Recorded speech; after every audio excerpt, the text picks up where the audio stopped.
Good afternoon, everyone. This is Abby Berlick with the American Health Quality Association. Baker Tilly and Aqua would like to thank you for joining us for today's webinar, Proposal Preparation, Effectively Managing and Preparing Business Proposals. During the presentation, all participants will be in a listen-only mode, and there will be a question and answer session at the end of the presentation using the questions submitted via the Q&A feature on your screen. This webinar will be recorded and posted following the webinar on Aqua's website. Let's get right into this great content, so I'm just going to turn it over to Noah Lydon of Baker Tilly. Noah? Oh, thank you, Abby. Good afternoon, and I guess good morning for some of you. As the title of the slides are, we're going to be talking about effectively managing and preparing the business proposals. I think this is an issue that several of the people looking at the attendee list would be interested in as a result of the function that they serve within an organization. Before we get started, depending on the organization, every organization is going to be different in how they approach a proposal. And you may have individuals that support both the technical proposal as well as the business proposal, and they're wearing multiple hats at the same time. You may also have organizations that are wearing separate hats, functions that are just supporting the technical proposal, and you have individuals supporting the business proposal. And the intent of this presentation is to manage those resources effectively in order to prepare an effective business proposal that meets the requirements of the RFP. So today what we're going to talk about, a couple different areas. Preparing for the RFP. What needs to be done? Who should be involved? What's involved, and what's the content that you're concerned about? We'll look at the RFP itself as to what should you be concerned with? What are the different sections of the RFP? What might be the focus of the different areas? And then getting started. I mean, at one point in time, the process has to start. So how do you get started? Who are the players? What are the timelines? We'll talk a little bit about that and how that goes into proposal management. Things that need to be done, like I said, timelines, the interaction between the technical proposal as well as the business proposal, and why that is important and how that impacts an effective proposal. And then we'll look at more or less what types of proposal costs and how do you support those types of costs within the business proposal.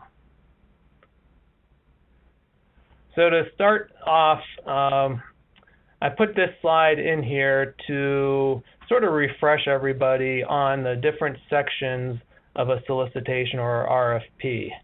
And as you see, this reflects very closely to the contract structure, except for what you'll see Section L and Section M. You don't see that in your contract.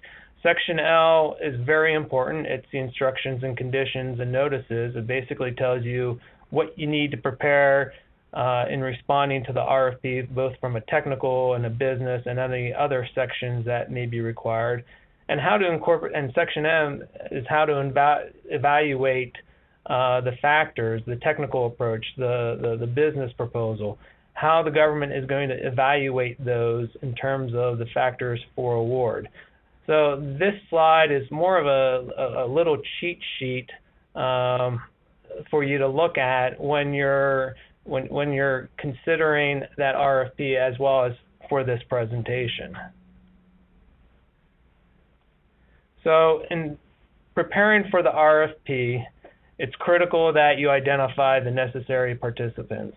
And like I stated earlier, there are going to be the approach an organization takes is going to vary based upon the size and the knowledge of the individuals.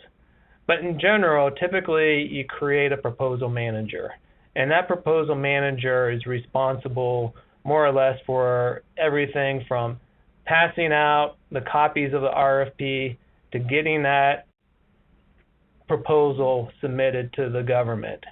And so they have certain tasks that they're concerned about. They manage the preparation and the submission.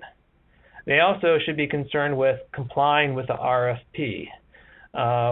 That's going back and looking at Section L, making sure all the sections, all the forms, all the attachments that are required to be submitted, as well as the presentation and the format of the proposals are being achieved. The proposal manager also is going to have to coordinate the various proposal teams. And they're also going to have to focus on how do I integrate the technical with the business proposals. Now, a proposal manager typically is an individual, but they're going to be supported by others, maybe contract administration, legal, or marketing. Again, it all depends on the size of the organization. An organization may not have legal, but they may have marketing. So marketing is going to get involved for the graphics, making sure graphics are okay. Contract administration maybe for reviewing the RFP and maybe working with outside counsel to make sure that we can meet all the terms and the conditions. The technical coordinator is responsible for the technical approach. They define it and they manage that, as well as the writers of the technical sections. They ensure that the technical approach complies with the requirements of the RFP. So if there's requirements within Section C of the RFP, as well as any additional requirements maybe within Section J or attachments included within Section J, they should be knowledgeable of this. The technical coordinator focuses on what do I need to present to show that our organization understands the technical requirements and define the technical approach. And they're going to have to be knowledgeable of the various sections listed there. Sections B, C, F, G, H, H, J, L, and M. And each one of those, if you were able to see the cheat sheet, they all have different requirements. So the technical coordinator needs to understand those. And they're going to be supported typically by the people that understand the technical approach, so the people that are doing the delivery of the work, as well as maybe business development people. So then you have the business coordinator. This is really what we're focusing on today. This individual has to make sure that the pricing reflects the cost of performing the technical approach. They have to make sure that it syncs up with what the technical coordinator is doing and that the cost realism is there. The only thing that this person typically focuses on is the cost volume. Their main concern is get that cost volume to accurately reflect the costs associated with the technical requirements and comply with the requirements of the RFP. Again, similar to the technical coordinator, they need to have in-depth knowledge of the various sections of the RFP. And again, I've listed them out there. And sort of going back to the 11th scope, the supporting cast there is there was a big procurement of subcontractors. If there's a separate estimating and pricing group, getting accounting involved as well as compliance. So it's just not one individual that is taking responsibility for either the technical or the business proposals. It's a team of individuals that are supporting a coordinator.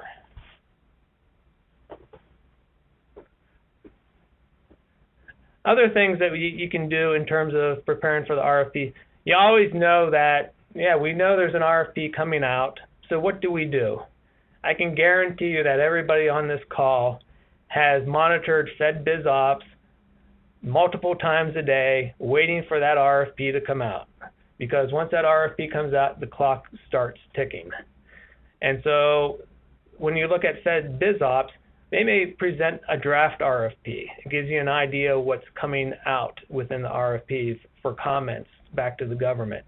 It may notify you of bidders conference. When's the bidders conference going to occur? Part of that also shows individual or firms that want to team. So there's that section of Fed Biz Ops that a lot of people may look to see who they can subcontract with or who they can team with. And then ultimately, the goal is, when's that solicitation going to get released? That, like I said earlier, that's what everybody's waiting for. And then on a daily basis, again, once that solicitation is released, you're probably monitoring Fed BizOps to ensure that you're identifying any modifications or amendments to the RFP. Now, depending on whether the RFP is for a new contract or a renewal contract, Fed BizOps also can provide some intelligence. It can identify the incumbents if it's a follow-on contract, or you may be able to identify related contracts. So if sometimes the RFP will say, hey, this is a follow-on to contract XYZ. If that's the case, that provides you some intelligence because you can go to another website like govspending.org and see what that contract's value is. If it's a follow-on contract, you can gain information from going to that website and identifying, what was the funded value of it? What's the period of performance? And you can also download probably the old statement of work to see exactly what was being done.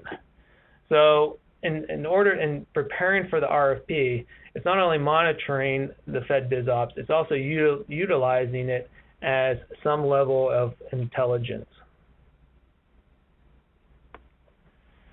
Now, preparing for the RFP, the structure and contract type will play a role. And in coming up with a strategy can be driven by the type of contract. So, for example, if it's a standalone contract, and what I mean by a standalone contract is this contract doesn't have any task orders, it's not an IDIQ, it includes a specific statement of work and a specific period of performance. The objective to that is to win the work. And so that strategy may be a little bit different than an IDIQ.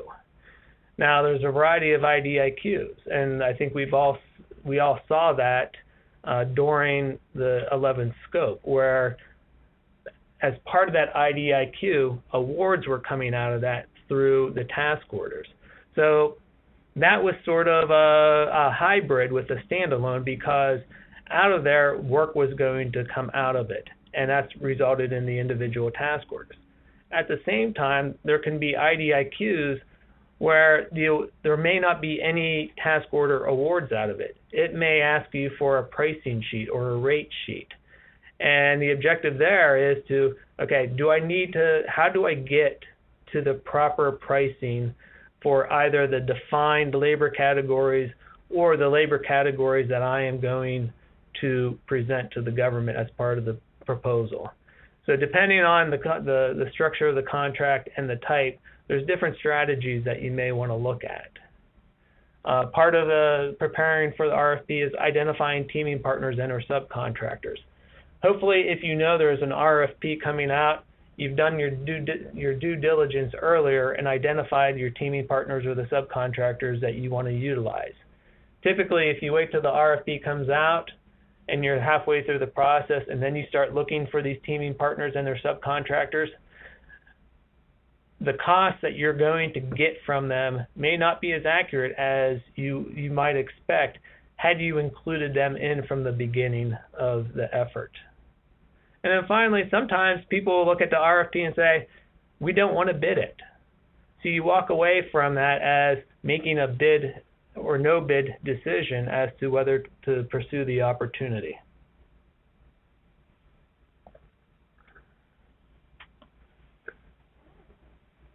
So you get the RFP. And again, this illustration here you're going to see a couple times throughout the presentation, but I'm going to add to it as we go through. So the bottom bar there talks about a new step, reviewing the RFP and the instructions. So again, you see this little cheat sheet. There's different things that you're going to look through this sheet to identify what's important, and people are going to focus on different aspects of it. Finance people are going to right away they're going to look at Section L, they're going to probably look at Section K. So it's understanding what the RFP structure is and assigning and making sure those individuals are knowledgeable of it. So once you review the RFP and the instructions, you get into sort of analyzing the evaluation criteria and preparing the proposal preparation, or preparing the timeline and the due dates. And this is really where the proposal manager starts to take effect. To start the proposal process, you want to have a kickoff meeting. And typically during this kickoff meeting, there's going to be a discussion of the proposal approach. You're going to have the people that are knowledgeable of the program to discuss, hey, what does this really mean? So they're going to be looking at Section C. They're going to be looking at the attachments within Section J. And they're going to be trying to bounce that off of the evaluation criteria. So there's typically a discussion there as to what is our plan associated with it. And part of that is going to be, like I said, identifying and evaluating criteria and win themes that the organization wants to use for storyboarding. And the storyboarding basically creates the themes that you're going to utilize throughout the proposal process. Another part of the kickoff meeting might be, hey, let's discuss the pricing strategy. How do we want to price this? Do we want to use subcontractors? Do we not want to use subcontractors? What's the price to win? Is there an idea up front on that, or does that come later? Assigning the roles and responsibilities, where we'll get into this a little bit later, but if people don't know what their roles or responsibilities are, it's going to be very difficult to get a proposal done on time. And speaking of getting it done on time, okay, so what's the timing and the requirements? A lot of the times you have 30 days to get an RFP done. Well, the clock starts ticking the second that RFP is released. So part of it is identifying who's responsible for what they're doing, when it's going to be reviewed, and we'll talk about this a little bit later as to how you can help manage this activity. And then you're going to have the Q&As. Everybody's always going to have questions, what something means in RFP. Let's take this opportunity at the kickoff meeting to discuss those Q&As. But the only way a kickoff meeting is going to be successful is if the attendees come prepared. They had to have been prepared and have at least reviewed the RFP. If you don't have that and you have it scheduled for a couple hours, it's going to be a waste of time. You want to make sure that this kickoff meeting is going to be a valuable use of time.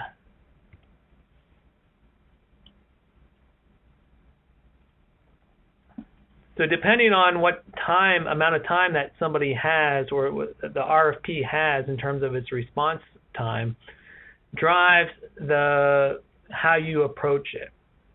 As I said, typically you get 30 days. So if you look at the middle bar there, you'll see something that says less than 30 days. Right below it, you'll see something that says greater than 30 days. And if you look at the if you look at the top bar, there's a bar there that says technical volume proposal tasks.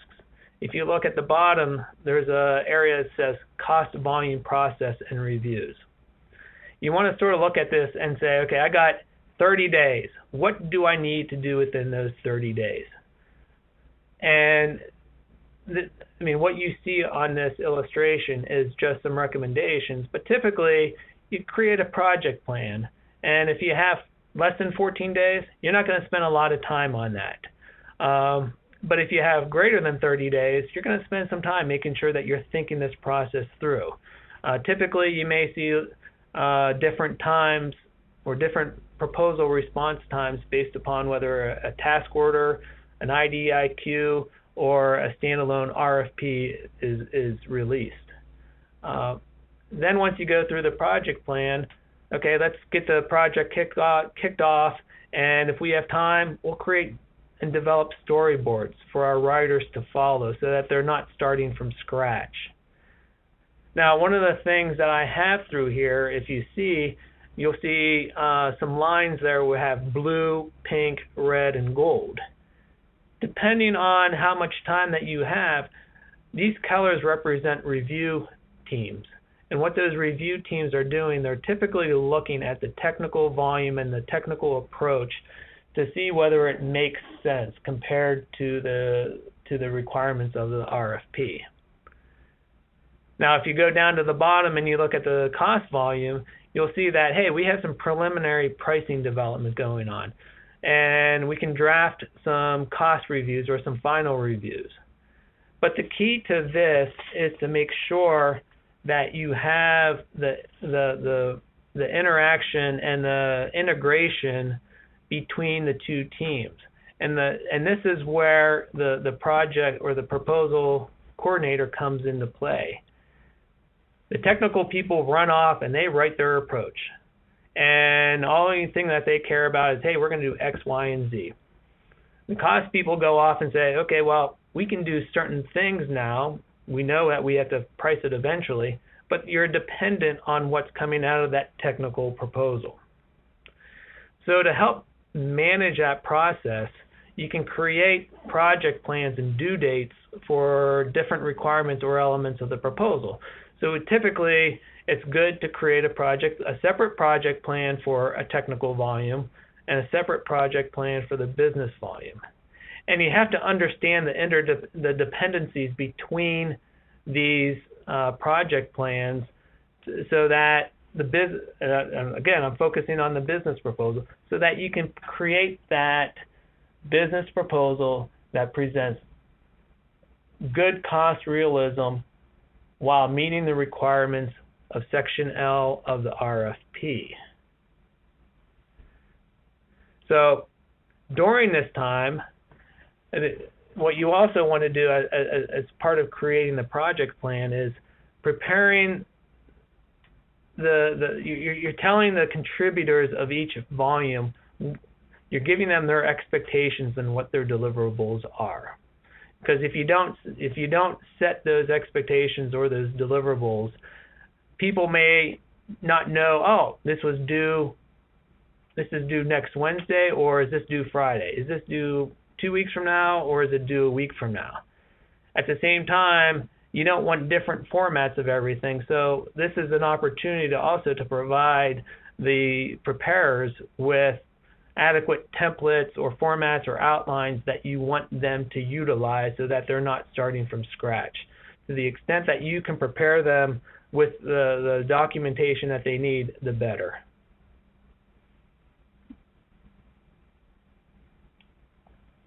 Now, this is an example of a project plan, and if you look at the dates, those dates will probably look very familiar to you. So what I've done here is I sort of went through what I've just discussed and created a project plan going through the individual processes. So for this one, it's for the technical proposal. And as you see, it's, okay, let's create the storyboard. Let's create the outlines. Let's develop the initial draft. All right, let's create our technical qualifications. Let's develop the second draft, and then let's finalize the technical proposal. If you give the preparers, if you give the contributors of each proposal this, they'll understand, oh, by next week I have to have my draft done.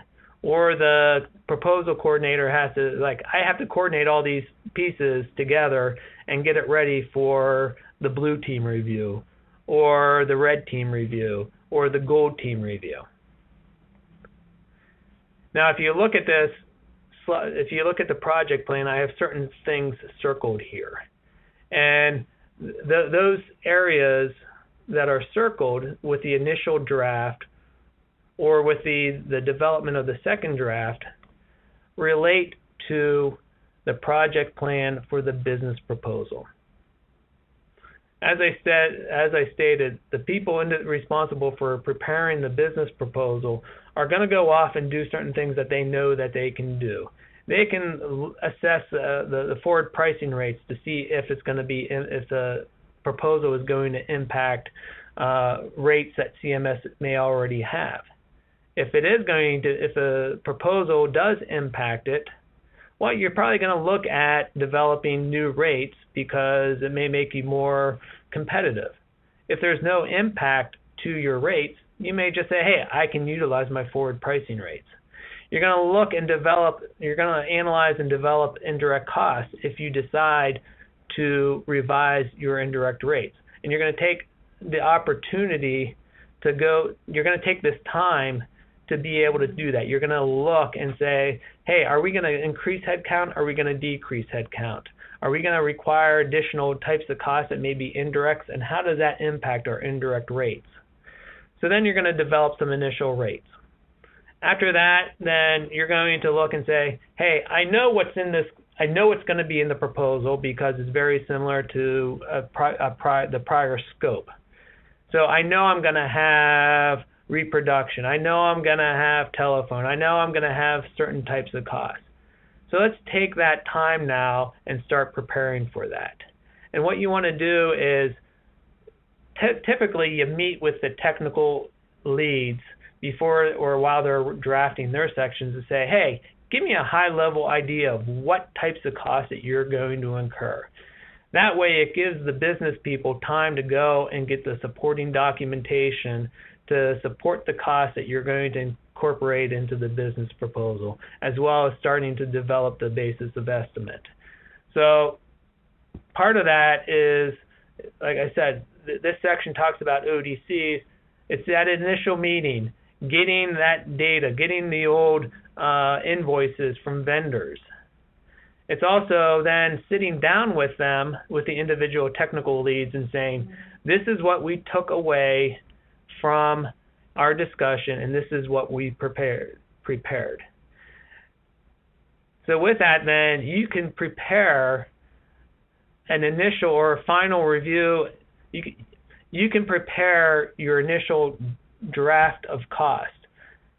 Now, at the same time, labor is going to be treated as a separate component because, well, labor is going to be, we're talking services, and labor is always driven. So you want to make sure that labor, you're working through that the entire time. You have to make sure that people are going to be fully utilized. If somebody's not going to be fully utilized, well, where are they going? Do they have another project or another contract to work on? Then you have subcontractors.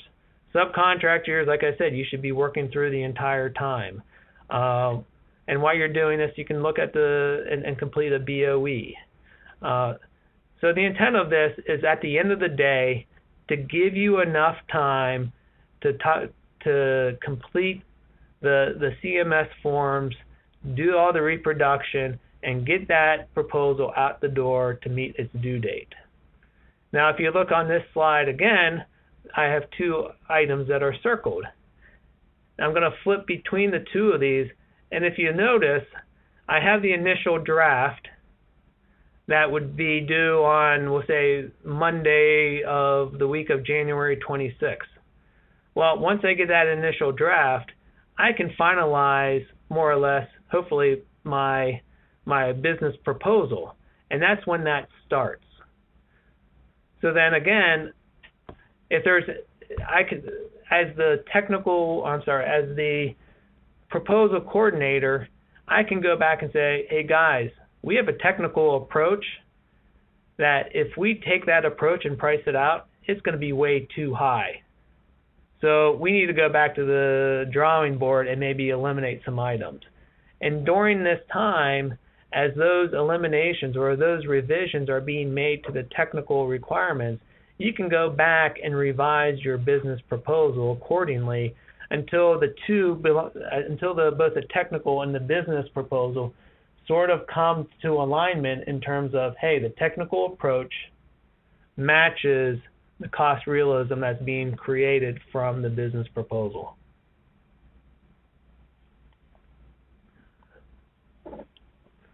Another helpful tip as part of this is, whether you are part of the business proposal, whether you're part of the technical proposal, or even if the proposal coordinator develops it, but develop a compliance matrix. It's more or less outlining the requirements of the RFP, and as you go through the process, you're ticking and tying the areas that are required to be incorporated into the response. And those requirements are either included throughout the contract, throughout the RFP within the individual sections like Section C, or it's the individual sections or requirements that are defined within Section L, which are the instructions. So to the intent that you can break out all these compliance requirements and assign them to a lead or a function, they can then go through and tick off or tie back to the proposal where and how you met each of the requirements of that RFP. And what I did here was sort of identified or gave an example of a compliance matrix. And if you look at the table, the left-hand column talks about the RFP section or the paragraph. It states, okay, what is the compliance requirement that we have to achieve? It identifies who the owner is of this. So again, this may be something that the proposal coordinator identifies and said, you know what, pricing is responsible for this, or contract administration is responsible for this, or this is a combination of pricing and technical. And then as you go through the process, whether it be the draft or the individual blue team review or the red team review or the gold team review, you're ticking back, yes, it's been completed, or no, it hasn't been completed, and then you're identifying, okay, where did we address it? So at the end of the day, when the proposal is submitted, you have a completed compliance matrix, because you don't want to go through all this time and effort and realize that, oh, we didn't address something that we needed to, and therefore it makes us non-responsive.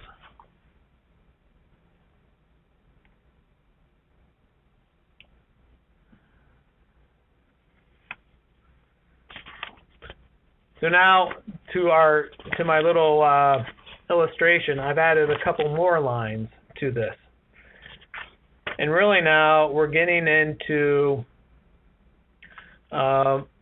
it's overseeing the compilation of the draft and final proposals and doing the final review for the compliance with the RFP requirements. So again, what I'm trying to do is outline individual tasks that are being performed throughout. One of the things I said is the business people, it's critical for the business people to understand what the technical people are doing. It has to be done throughout the process.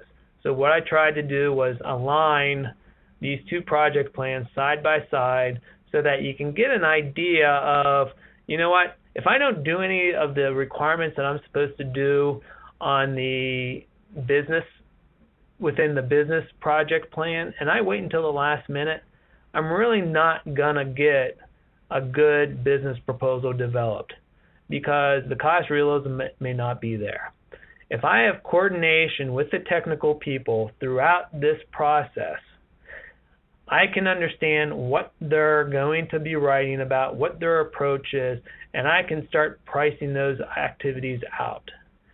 And like I had put together is, at that blue team review, once that technical approach is done, I can give, as a business proposal preparer, I can give a rough cost as to what that technical approach is going to cost based upon my discussions with the technical team. And like I said earlier, at that point in time, somebody's going to say, we got a big gap there because the technical approach, the price of that is way too high.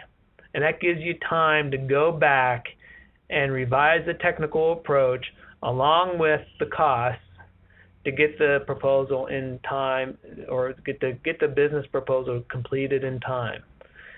Because I've seen it a lot of times where the business team doesn't get anything until maybe 2 or 3 days before the proposal is due, and by the time that's done, you come up with the rough estimate, and it's, oh wait, we're way too high. And guess what?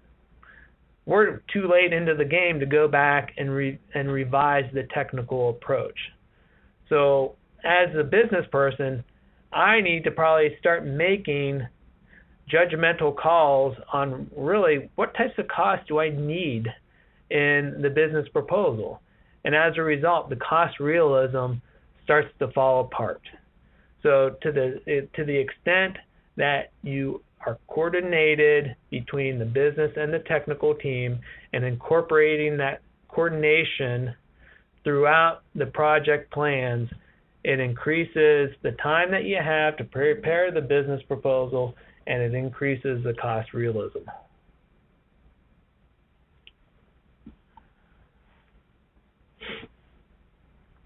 So I put another graphic in here to sort of say, this is the do loop. I have both a technical proposal on one. I have the technical proposal on one side, and I have the business volume on the other side. I'm going to start with my business volume from the business perspective, and I'm going to do some preliminary costing. And in that preliminary costing, I'm going to have my labor hours and my rates. I'm going to apply my indirect rates. I'm going to have subcontracts. I'm going to incorporate my materials, my ODCs, and my travel. And at that point in time, I can start creating my basis of estimate. So I do my preliminary costing.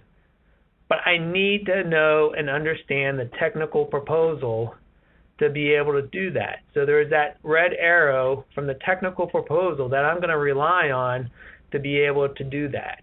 And by the time I'm done with my preliminary costing, that should pretty much align with my technical proposal. But as we all know, that never occurs. There's multiple iterations of it.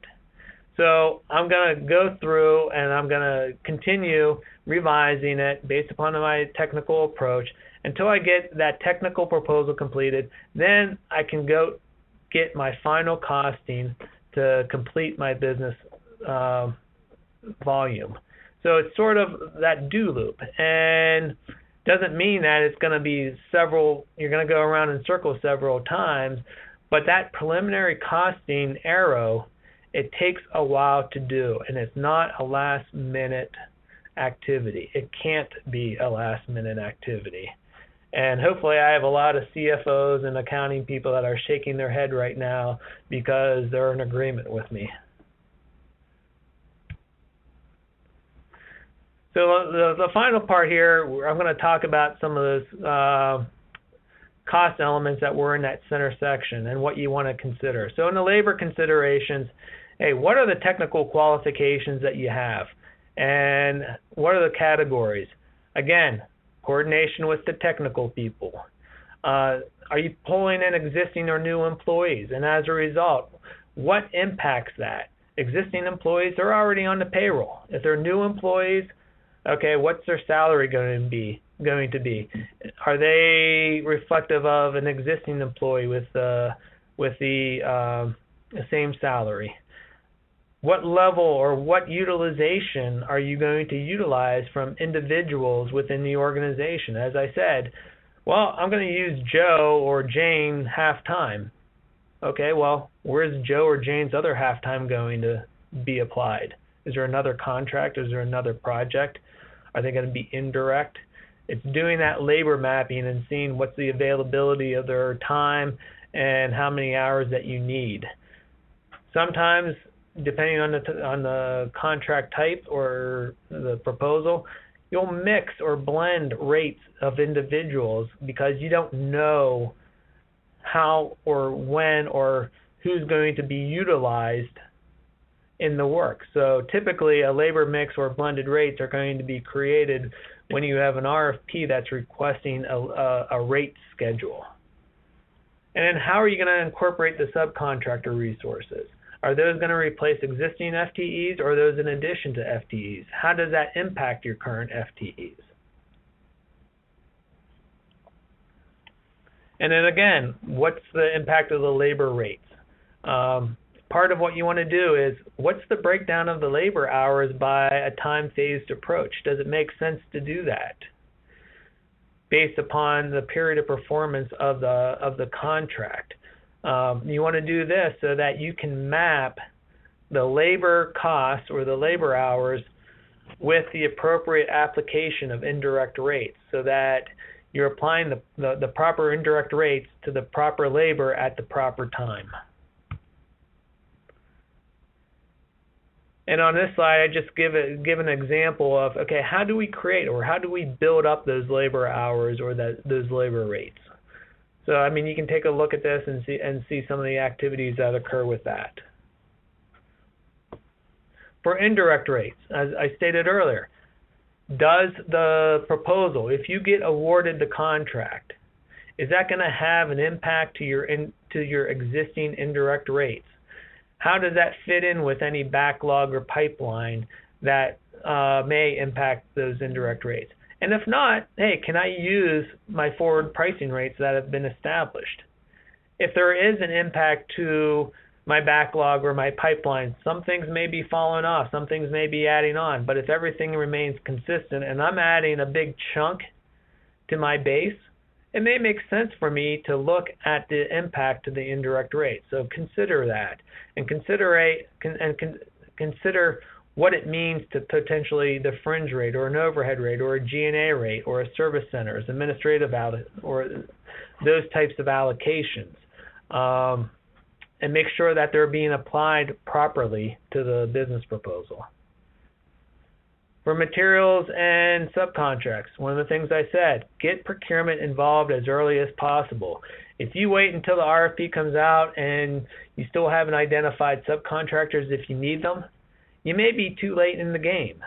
So to the extent that you can, get it involved and identified as early as possible, whether it's a subcontractor, whether it's GFE,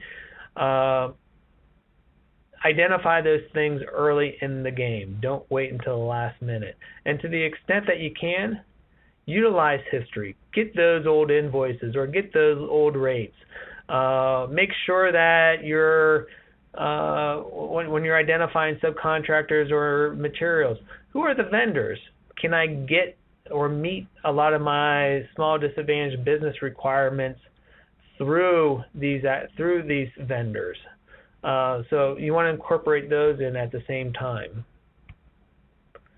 ODCs, one of the things that you need to know from the technical people, what's the volume, what's the frequency, and what do I need? What types of reproduction do I need? Do I need it bound? Do I need it stapled? Are they just individual pages? Are they black and white copies? Are they color copies? What are the characteristics? Same thing with travel.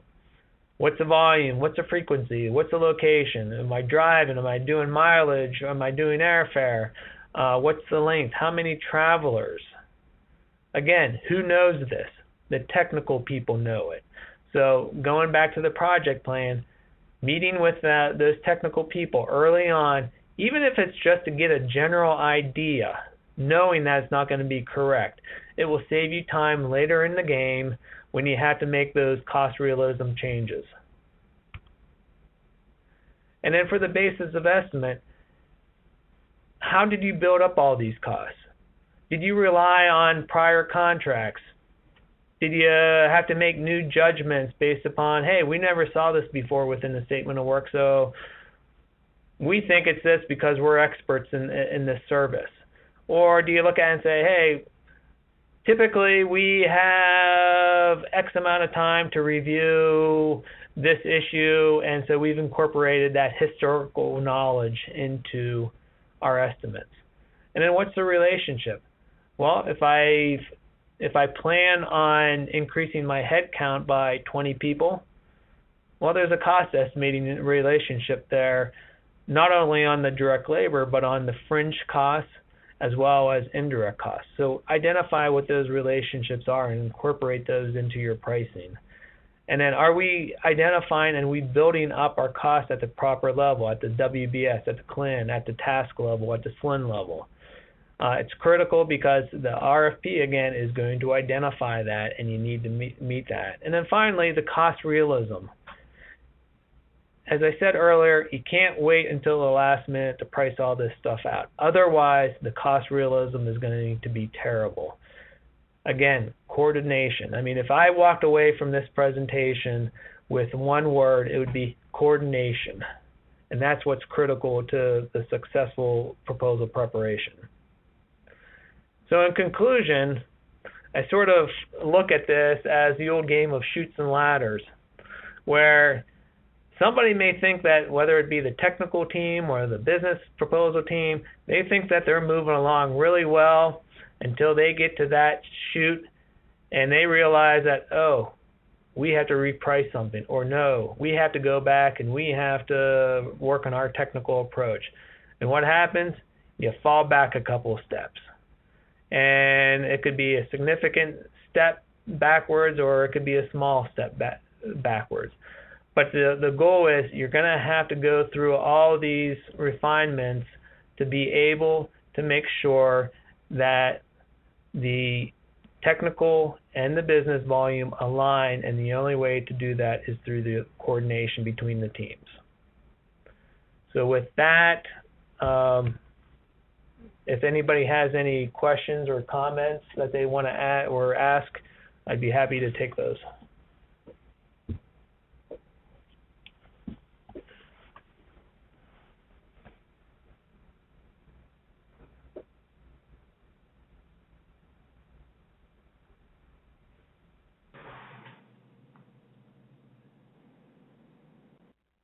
Does anybody have any questions or comments or statements or want to contribute anything?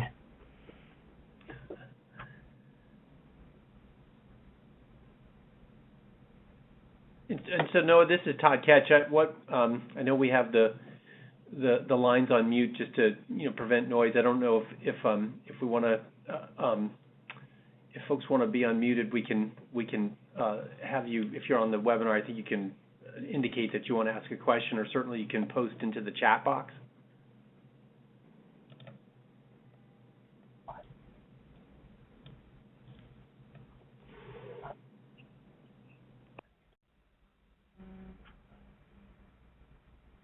So does anybody want to type a question, or?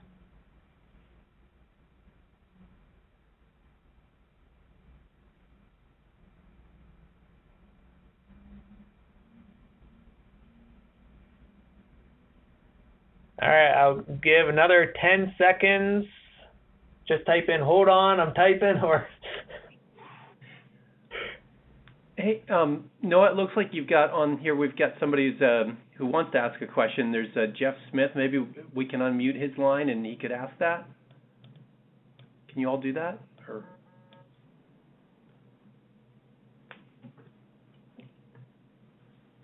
So the question from Jeff is, how many people does it take to complete a proposal in terms of FTEs? Now, I'm not going to discuss the technical because I don't get involved with those a lot. However, from a business side of the house, again, depending on the size and the type of the organization, typically your entire finance department is somehow involved in the process, because you have individuals from that finance group or department that takes responsibilities for certain things. You may have somebody that's focusing on labor. You may have somebody that focuses on ODCs, somebody that focuses on travel. So it all depends. It all depends on to the extent or involvement, because you have to realize that while this is going on, whether you're on the technical team or on the business team, you still have your normal day job to do.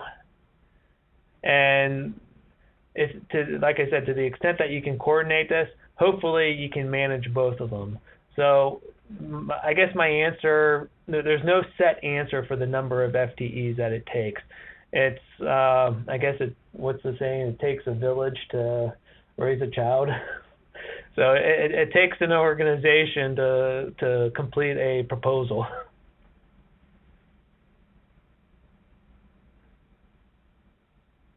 Any other questions?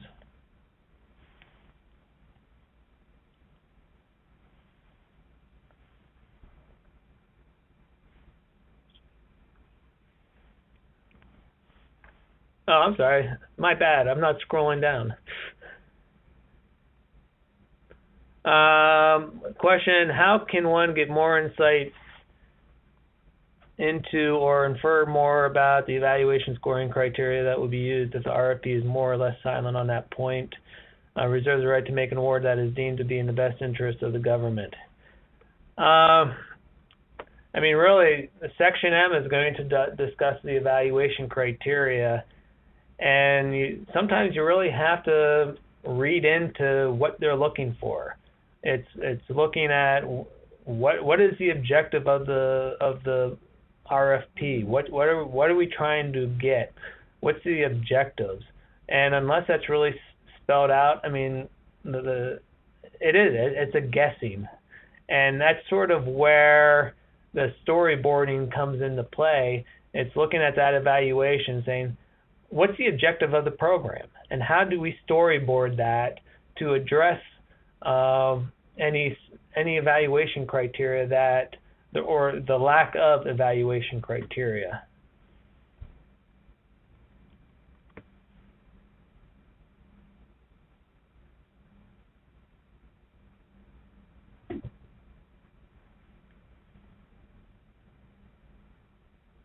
So another question is, what are some tips for subcontractors in regards to the proposal process? Subcontractors are going to be, it's a unique situation, because sometimes you have subcontractors that are also your competitors. And your subcontractors, as a result of being a direct competitor, aren't going to provide you the level of detail that you may request or wish for. So they may give you fully loaded labor rates. They may give you a price for a line item within an RFP. And to the extent that somehow you can validate that those costs are reasonable or do some level of due diligence, whether it be comparing it to another subcontractor or to, if it's out for competition, you can compare the rates. That's the only way that you're going to be able to evaluate the cost. Now, if your subcontractors are willing to work with you and provide insight as to their cost buildup, to the extent that you can provide the templates that pull in all those costs in an organized manner and in a consistent manner with your pricing, it makes it a lot easier.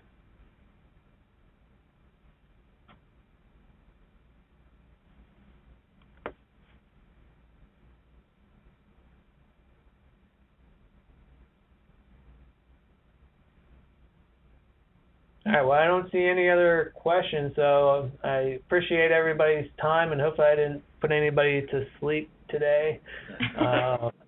So I look forward to our next one. Thank you, everyone. Thanks, Noah. And just a reminder, our next webinar with Noah is scheduled for Thursday, May 21st at 2 p.m. Eastern. It's called Cost Point Tips and Tricks That Can Be Applied. We'll send out registration for that shortly. So thanks, everybody. Thank you. Thanks, Noah.